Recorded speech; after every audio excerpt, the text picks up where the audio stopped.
Hey everybody, welcome on into ClayShareCon Day 2, and we're in the afternoon, and this session is going to be watercolor Mishima with me. I'm going to teach you how to do this. So I'm going to show you how to quickly draw a design. We're going to get our clay prepped, and then we're going to carve it, and then I'm going to show you how to add color so you end up with something like the one that I have here. So let me give you a close-up.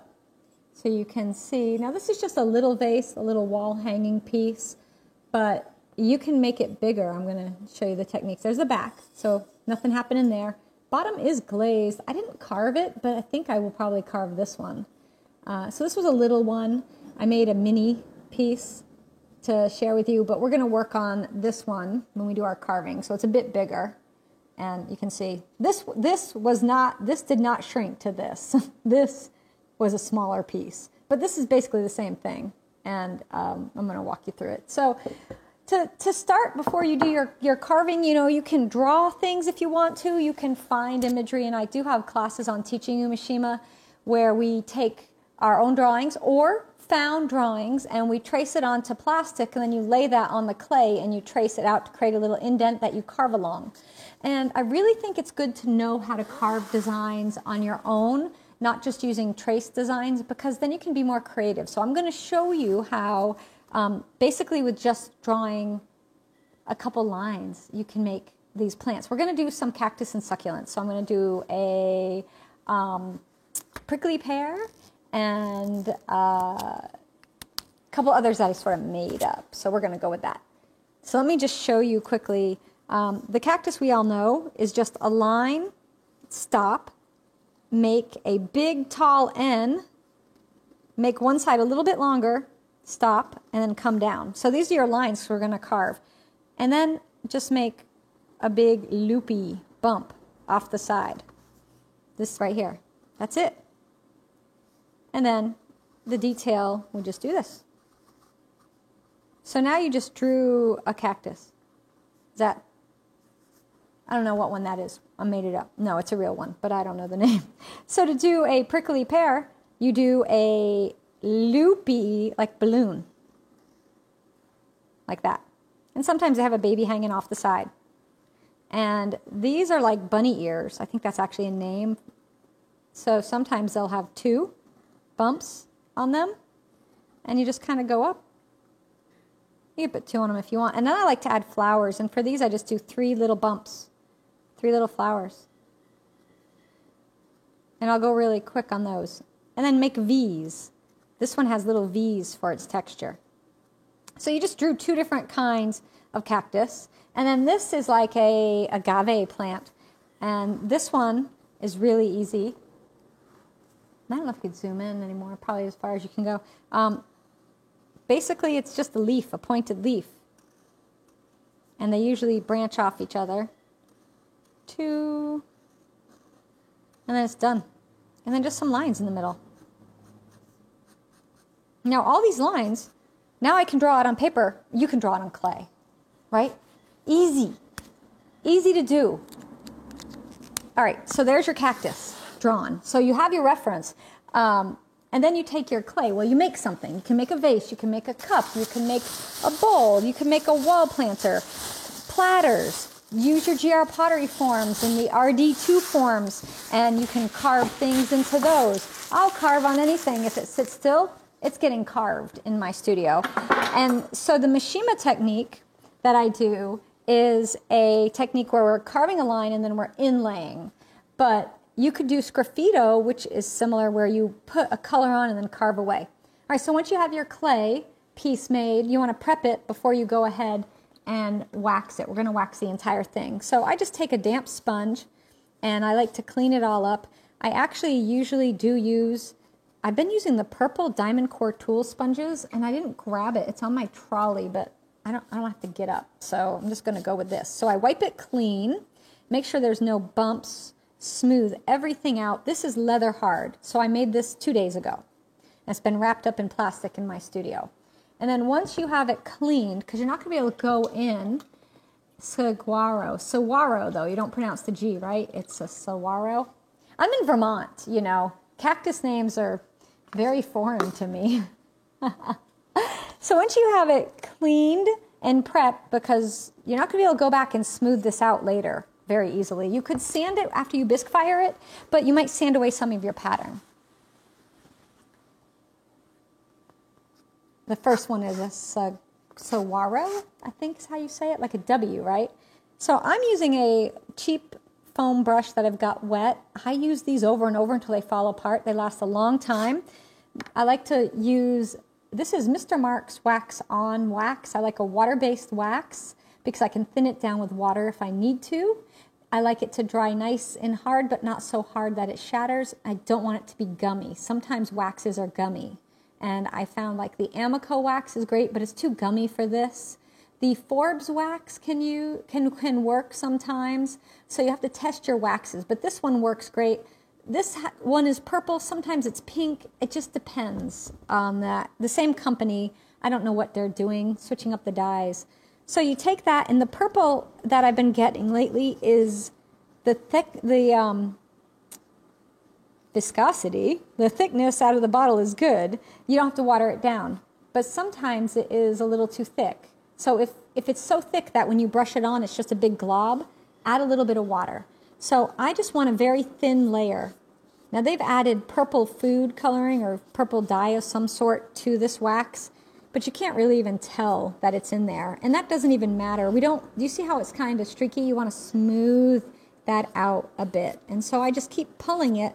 And you just want one thin layer. You don't have to do multiple coats. You just got to cover the entire surface. Now the clay I used here is a Tucker Smooth Stone Speck, so it's a speckled clay. But you can use any clay you want. Smooth clays do work better than groggy clays because grog or sand, if it's in the clay when we carve it, it'll get caught and it will get dragged and it can interrupt your design. So you really want a nice smooth clay. So once you've waxed the entire thing, and you can wax the back if you want to. You don't have to. It's up to you. We're not carving the back. And, I mean, you can if you want to sign your signature. I do like to do the rim and down on the inside a bit because what can happen is while you're doing this, you could actually accidentally have a bit of underglaze on your fingers and touch the inside of your pot, and then you leave a fingerprint smudge of underglaze. So we're just going to protect the inside. Also, it'll help it to dry nice and slowly. All right, so once you wax your piece, you're going to let it dry. I usually cover it with plastic and let it set overnight, and then I can carve it the next day. So I don't carve it right away. You don't want it to be sticky. It needs to stiffen up a bit. So we're going to sit this off to the side over here. Yeah, if you have the Mr. Mark's wax and it's too thick, you can add a bit of water to it. Absolutely. Yeah. And that brush, if you just rinse it out with water, that foam brush, you can use it again. So here I have one I made a few days ago. This will be on the overhead. And you want to set up till it's a nice, dry, leather hard. And I like to say it's the chocolate bar level of dryness. So if you take a chocolate bar and in a normal room temperature, not a hot room, but if you drag your fingernail across the back of a chocolate bar, you know how some of it kind of comes up? That's what we're going for here. So if it does that, then you're good to go. If it doesn't and it's a little mushy, then you need to just wait. A test I will often do is I test on the back, because if I carve on the back and it's too wet, it's not going to matter. If I'm starting to sign my signature and it's a little mushy, I can stop and wait and come back later, and it's not my front design. So I'm going to carve this with a Diamond Core Tools L3 Diamond Stylus tool. It's a little dirty. We'll clean it off a bit. That's the L3 right here. So this is one of my favorite tools. And my other favorite one, and I've got a little cup of them off to the side, is the L1, which is this one right here. And then the L2, which is this one, which is a really nice one as well. So the Diamond Stylus tools are pretty much my go-to for when I'm doing an inlay, a Mishima. When I'm doing sgraffito, I will sometimes use the L3, but I also use their P series of carvers. But we're not doing sgraffito today. We're going to do this. So let's start and check the back.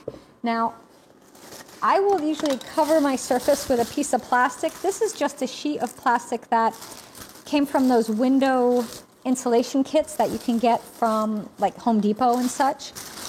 And I'll use this because this will collect all the little shavings of wax-covered clay that I'm going to make, and it doesn't get all over my work surface, and it makes cleaning it up easy.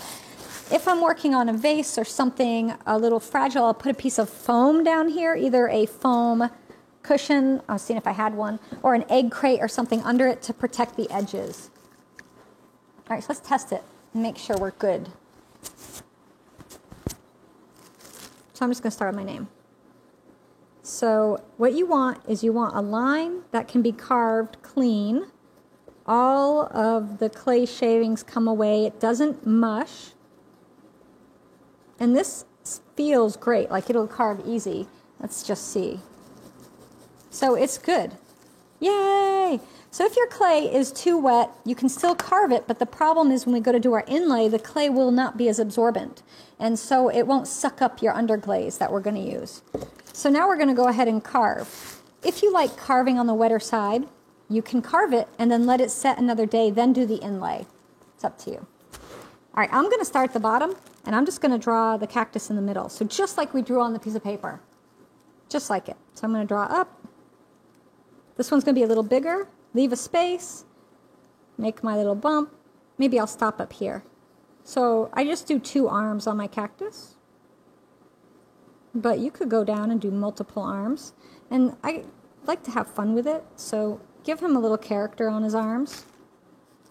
See how this one's got like bigger biceps. That's a little big arm there. And I left space at the bottom. We're going to fill that in with some rocks. And I'm not going to do the details yet. We're just laying it out. I think I want to do the prickly pear on this side. Sometimes I put it on this side. It doesn't really matter. It's really up to you. So let's do our loop like a balloon. Make one coming off this side. Put another one off this side.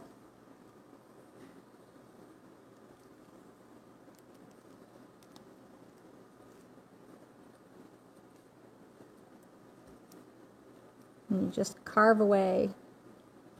You really can play with it. Need to add another one over here. I feel like I should put one there. We could do a double here. Like that. And then I want to put some flowers on those. Let's let that sit and we'll do the flowers with the smaller one, with the L1. All right, let's do our agave. So there's our center.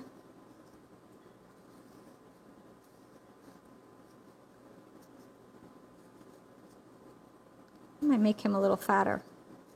Might put another one on down at the bottom. Ooh, yeah, I like how that looks. All right, so there's 3 cactuses. That's really all we did, or 3 succulents. We didn't get crazy. We didn't do anything outlandish. Let's see how we're doing with the drying. Sometimes if the clay is a little wet, the smaller ones don't want to carve, so I'll wait. It's still, honestly, if it was just me in the studio, I would let this set out probably another hour before carving. I did let it set a bit, but I think it needs a little more. So now I'm just putting on the flowers.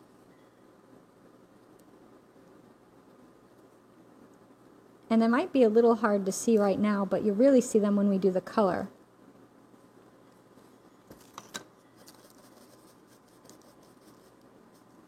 And then the agave's got some lines coming down, so we'll put those in.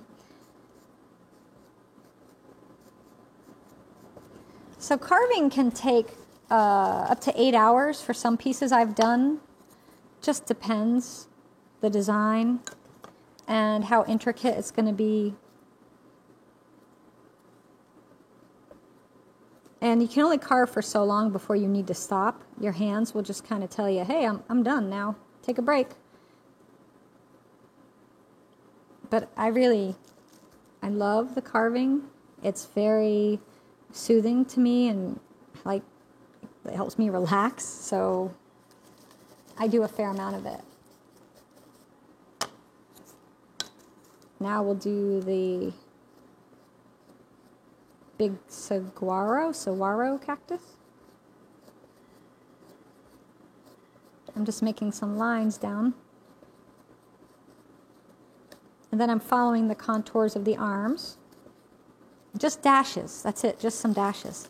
So there's 3 simple cactuses. And you can put them on the sides. I did on my sample one. I just did the opposite. So the agave I put here and the little prickly pear I put over here, up the side. So I can show you quickly, we can do that. So we'll do the prickly pear coming up this side.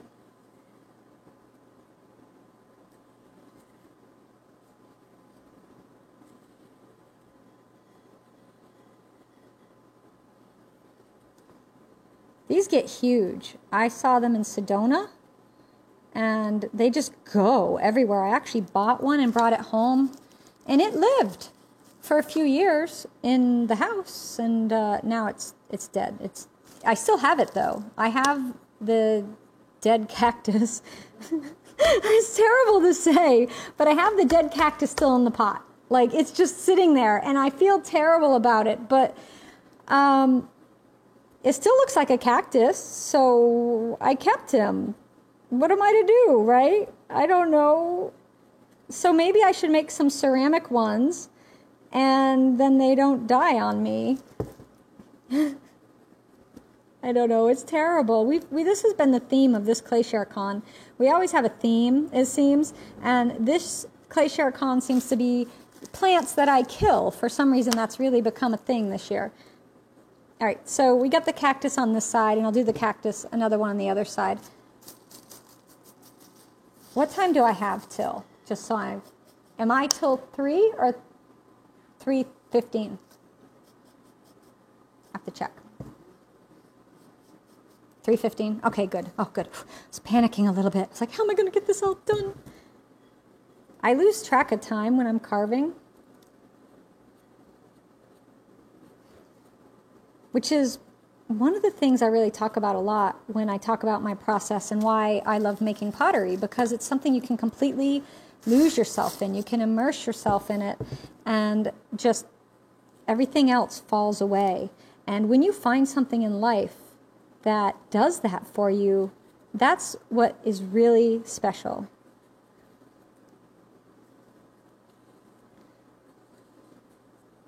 You know, when I'm carving, I'm not thinking about anything at all other than the piece that's in front of me and what I'm working on. Everything else is gone. And that's a rare thing to find in this day and age. Usually I will turn off my phone, so there's no Facebook messages coming through or emails or anything, or phone calls. I just work and carve, and it's really good for you to be able to do that and to find something. So maybe for you it's not carving, maybe you have something else you do that does that. So now we have our cactuses, and I feel like the bottom needs a little something, so I just do a wiggly line here along the bottom, just to end it not on a straight line, and we'll kind of bring this over, but I think we're going to go up a little, and we'll add some height over here. And so these could be rocks, or these could be more of a, maybe the mountains in the background are starting to show up.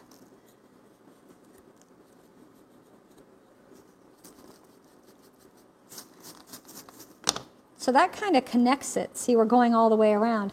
The other thing I like to do to connect it is I want to put some clouds in. And so for that, I just go in and I just make basically a cloud. You know, we go in and make a little wiggle, and then that can come over here. And you connect it through the corner. So we have a cloud that goes all the way around. So when this is hanging on the wall and you look at it from the side, you'll see this, and then that it continues. It's just really nice that it doesn't end. And here we'll put another little cactus in here. Little cloud, sorry, not a cactus. And then I'll do a cloud here. And we'll come around just a bit, and then we'll come back a bit.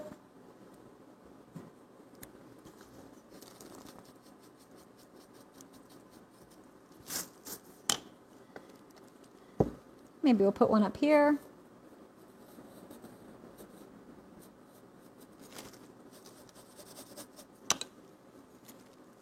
I think we need one more. We'll do that over here. A little bit fatter one, and we'll come around the corner. So these aren't based on any real clouds, they're just clouds I believe exist in the world, and that's okay with me. That works. Now that I did that on that side, I feel like I got to do something similar over here.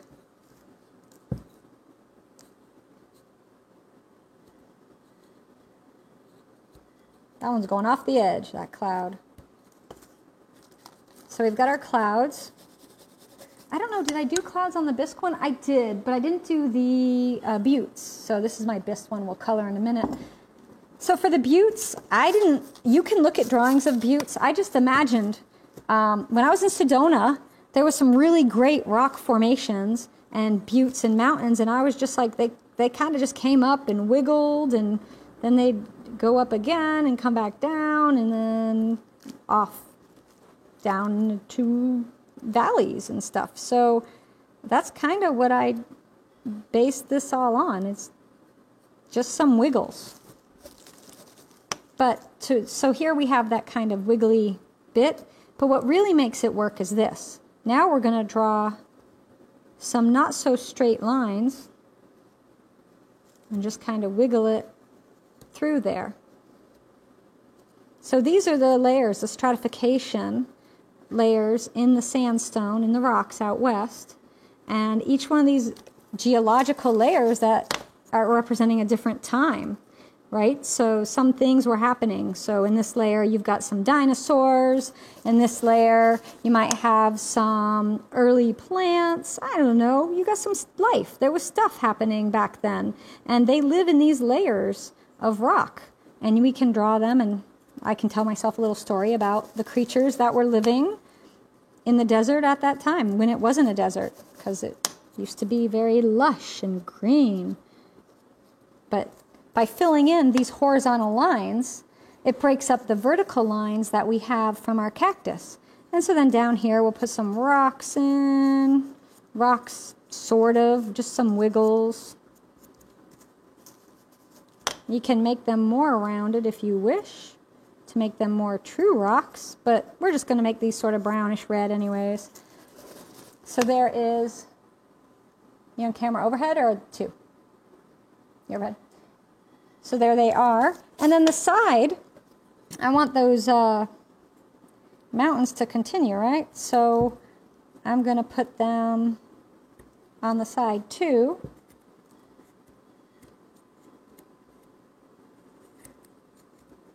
Try to connect them in.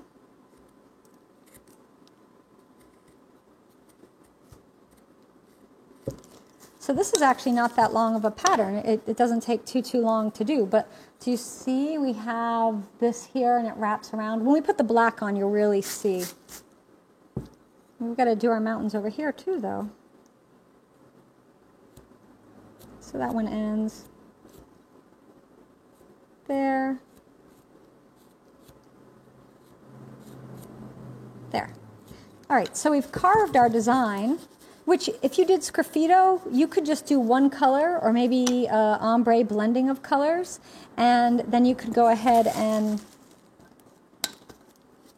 do a sgraffito. I feel like the bottom needs a little something though. I'm like, well, that's sort of ending there, but maybe we'll just do a few wiggles. We'll bring this in. I might later draw a little dinosaur bone down in here, right?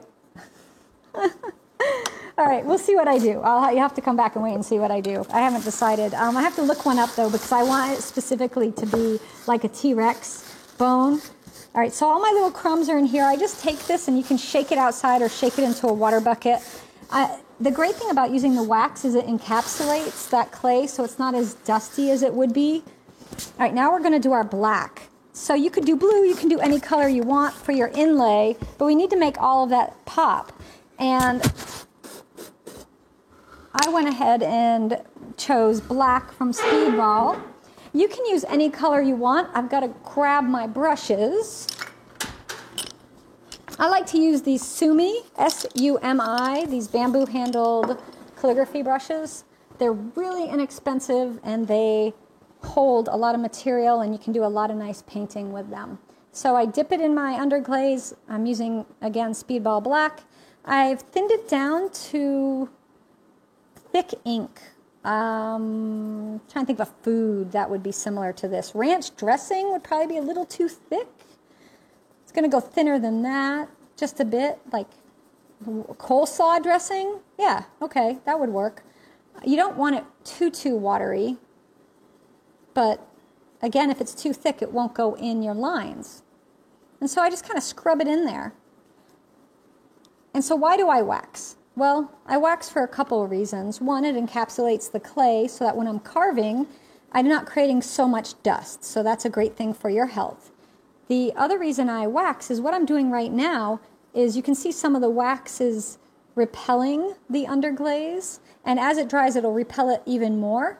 And the good thing about that is I'm not wasting so much material. The clay would completely start absorbing all of this underglaze if I didn't have the wax on there. And I would use at least 2 times the amount of underglaze, if not more, for that.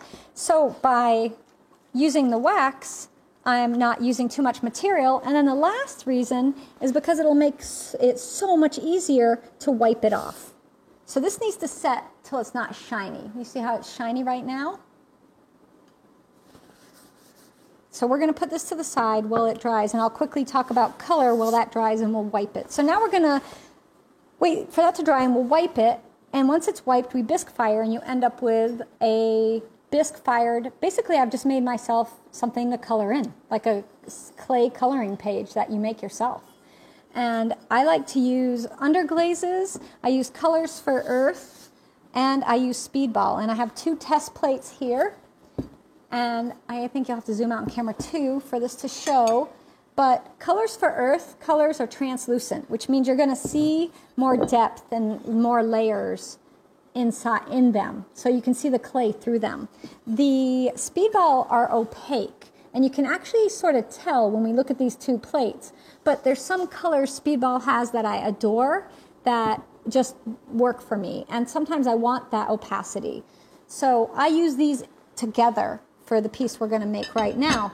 And the reason you want to make yourself a test plate, and I'm always talking about it, and I have tutorials to teach you how, is right now I'm sitting here, I'm about to paint these cactuses. What colors do I want?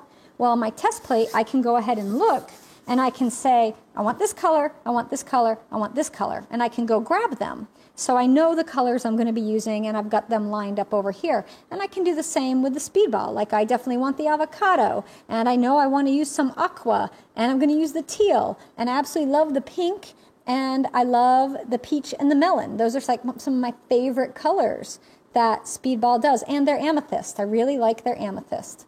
So I know what colors I want to use. So then I can pick my palette and get that ready. Oh, petroglyphs at the bottom could be fun. Yes, we could have a lot of fun with that. All right, so I've just got a palette here. This is from Jerry's Artarama. It's just a brush washer basin set. And one of our members sent this to me very kindly a few years back. And it's really handy because you've got a palette and then you've got this really great basin to keep your brushes in. And these are colors I used like 3 days ago, and it's still pretty wet. So I'm pretty happy about that, actually. In here I have, let's see, I've got teal from Speedball. So let's put some more of that in there. So I'll just load up my palette. So I'll put a little teal. Let's put the teal in here. I'm going to use a bit of the Aqua Splash. Put that in here. I have got green leaf, so I'll put some of that in here. I've got the avocado, which is in here, but I think I have enough of that. I have the leaf green, which is back here, which again, I think I have enough of that. So I pick a lot of greens. This is a very green and peachy, pinky palette. This is going to be, get that down there. That one needs a lot of water. And then I've got to grab cerulean. So let me grab that. And that is one of Paula's colors that cerulean blue is a really lovely one, so we'll grab that as well. And then Paula also has a white, which I like. I'm going to put that back in here. So we've got the blue. That's our sky. Is going to be the cerulean. All right, and then I need the white. And we use the white on our clouds. Now let's check to see if we can wipe back our piece. I know I'm jumping around, but I want to get all this done for you.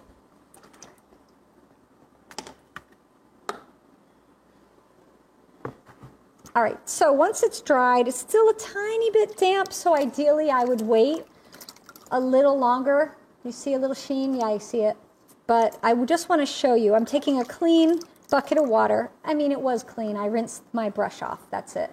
I'm squeezing my sponge. Do you see how tiny that is? I've squeezed this sponge so there's hardly any water in it. If you take a dripping wet sponge and try to wipe back, you're going to wipe everything out. You're not going to have anything left in your lines. The key is to make sure your sponge is just barely damp. If you need to wrap this in a towel to really squeeze it out, then do that.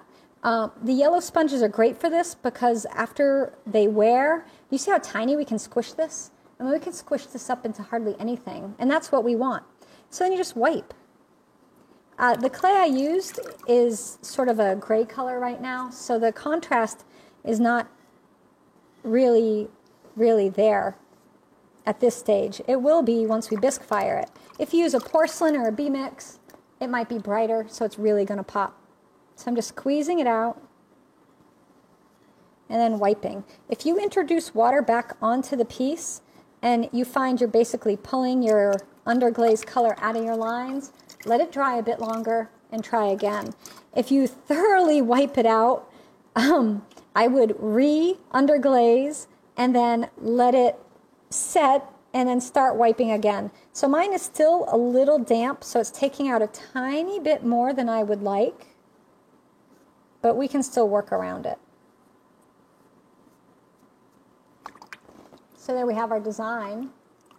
See, I'm kind of swish, swish, swish, swish, and squeeze. Look how cute that's going to be. And then on the sides, just wipe that down.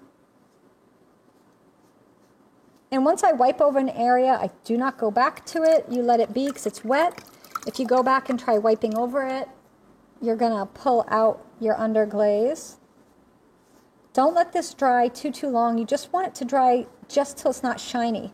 If you let it set, say overnight, it's going to get too dry, and then you're going to have to scrub to get your underglaze out of the lines. And doing that, you're going to kind of remove way too much. So don't do that. Don't let it set too long. Usually 5-10 minutes will get you where you need to be. Get that out of there. Now, you let it set, and you can go back after it's set up for a few hours, and you can check. And if you have some areas you need to spot wipe, you can always just roll up your sponge, and you can just go in and spot wipe places that might need it. But I will then let this just dry till it's completely bone dry, bisque fire it, and then I'll put that to the side.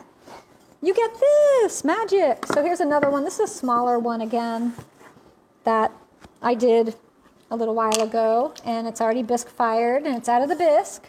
And if you have any areas that have the, ooh, I got it all the way around because this isn't a wall one, this is a freestanding one. Ooh, that's fun. So if you have any areas that have any of the black underglaze that you don't want, you could wet sand and get that black underglaze off there. So there's just a little tip for you. Maybe I could carve Godzilla. Right? If you wish to, you may. You could carve Godzilla. Yes. I'm going to start by doing, and this is going to seem counterintuitive, but I'm going to start with the background because that's the biggest area I have to do. So I want to start with that. So I'm going to take a clean brush. And so, I'm sorry, somebody's knocking on our door. Oh, yeah. Thanks. It's a package. All right. We have a delivery. Kevin's going to grab it.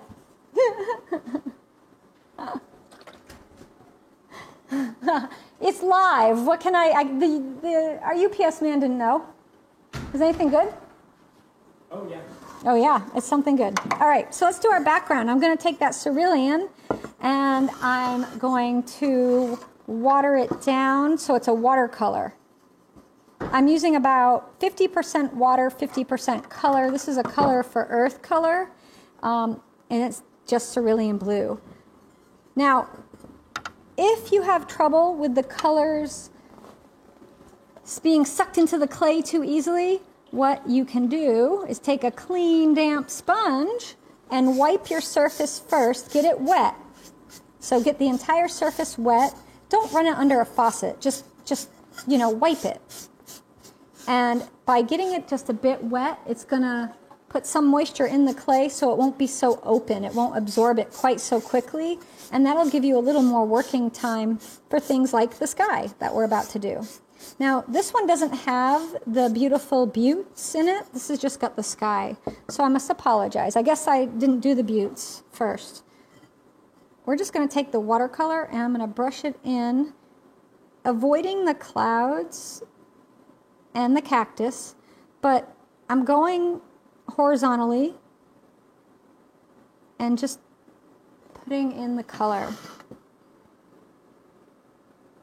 And this will look like a watercolor when it's done. Now I might go ahead and maybe when I get down to the bottom I'll add some pink. So we'll do a blushy sunset sort of starting. I don't know. We'll see. All right, again on the side, because we've got four sides on this side, on this one. So we've got plenty.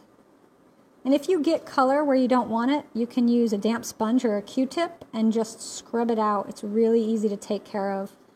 Comes off. If it really goes terribly wrong, which sometimes it does, and that's okay, you can take this and scrub it clean with your sponge and scrub all the color off and then start over. Let it dry, overnight, and then the next day, take a deep breath, come back out and do it again. You'll get it. Sometimes it takes a few tries to get there. So this is going to be a very soft watercolor effect. And that's our sky in. And you can use different colors. If you want to do a sunset, you could go with some reds and oranges and maybe some purples. Now let's do some cactus. So for let's see, we're going to go in here. I think we'll start with this. This is the avocado from Speedball, and I'm going to go into the little prickly pears and I'm going to put a layer of that, and I've watered it down just a bit.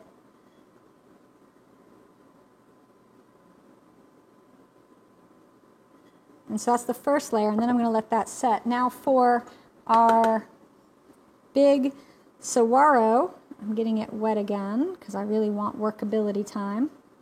I'm taking, this was Paula's leaf green, so it's a darker color. But again, I'm going to water it down.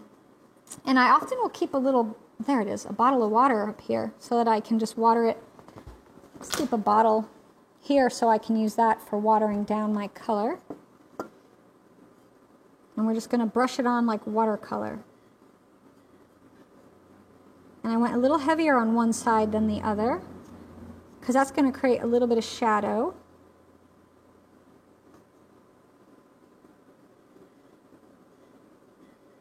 I don't think I grabbed chartreuse. I have leaf green. I meant to grab chartreuse, but I think we'll use leaf green. That'll work for the little agave. And now I'm going to go in with, I'm going to put the green leaf on top of the little bit darker of the leaf green, just so we'll get a little brighter highlight coming out. And then for the little prickly pears, I'm going in with the aqua splash, and I'm just going to do one side of the aqua splash of the prickly pears because we're trying to imagine there's light and shadow, right? And then we need the green leaf, and I'm just going to go into the bottle with a wet brush. And I'm going to put that on. I think that's this here too, so we'll just put a little bit of that. And now I want to add a little bit of a shadow to that, so I have some black. I'm just going to grab the black with my brush and go back in the leaf green, put that in the black, and so now I can just do a little black shading to that leaf green. So there's my little cactuses. Oh, I have a friend I didn't notice before. Where'd you come from? I did another cactus down here at the bottom. All right, well, you'll get color too. I'm going with, you know what? Let's do teal with him. These are just some little bumpy cactuses. Not barrel cactuses, but kind of like it. All right, so we got our cactus in. Let's do our sky. So that's going to be white. And again, I'm going to water it down. I've got 2 minutes to finish this. All I have to do is the sky and the flowers.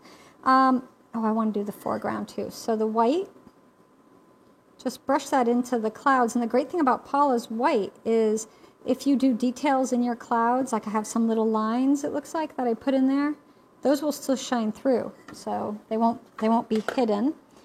For the floor of this, I'm going to use some red from Paula, the candy apple red, and I'm mixing it with a bit of the melon from Speedball. And then I actually will use some of her burnt sienna for a few places. And we would do this all the way around. And now I'm going to do the flowers. I want to use the amethyst from Speedball again. I'm just going to work out of the jar. So I'll tell you all a secret. Most of the time when I'm working, and if I'm using Speedball's colors, I do work directly out of the jars. I will thin it down to the consistency I want it to be, and that's it. That's all that jar is used for, is for my coloring. I don't usually pour it out into a palette. I just grab my jars, and that just, for me, is a really easy way to work, because I don't have to get out a palette and, you know, measure it out and all that. It's just done for me. So there's the purple on that. And then for the saguaro, we're going with candy apple red. We're going to go with red cactus flowers on that guy right there. Ooh, we got these down here. He's a bonus. Let's do, ooh, pink. I didn't know for a minute. I was having a little moment. Because I've got to finish up, because we have, I believe, Nikolai from Diamond Core Tools joining us next. And he's got some brand new tools that I can't wait to see. So this is pink. So after, what do? I will take a clear glaze and cover the entire thing, everything that doesn't touch a kiln shelf, with clear glaze. The interior of this one here I glazed with my Himalayan Blue Poppy. I just brushed it in. I bet you're on camera too. But the outside was my clear. Now this is a speckled clay, so you can see the specks. But you're going to end up, I know it doesn't look anything like that, does it? But it will. It'll darken up as you fire it. And so the only difference with this one is I didn't put in the buttes. I think the buttes make it. There we go. I think the buttes make it. It has to have that. So that's why I carved them into the one we did today. But this guy's, we're just going to have to let him be. Do you love how his little arms are bending in the wind? And it's not windy and not blowing him, but over the years, right, he bent because of wind. All right, so there's a lot of information here. I saw a few questions. There are classes on making this. I have a circle slab vase class. That's exactly this right here, but we do a bigger version. Actually, I think I'll leave the top rounded. I also have a rustic wall planter, or wall hanging planter, I believe it's called, which is a bigger version of something very similar to this. So those two classes will get you similar forms to these, and you can just run with it. So we have how to make the forms, and I have a bunch of Mishima classes on there for you. So if you want more, I even have drawing classes like I did at the beginning, where I walk you through steps and teach you very simple line drawings that you can then carve in the clay yourself. So please check those out. There's a lot of really great things on ClayShare. We've been doing ClayShare. This is our 8th year.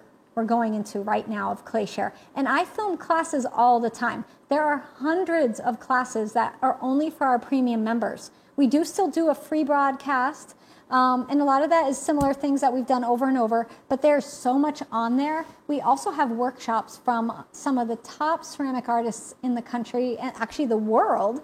And we have another one coming up in April with Annie Kreisberg. She's going to join us Saturday, and we'll talk a little bit about that. But you can check out our workshops, and premium members, you get a discount on the workshops. Anybody can take the workshop, and you have those forever, whether you're a member or not.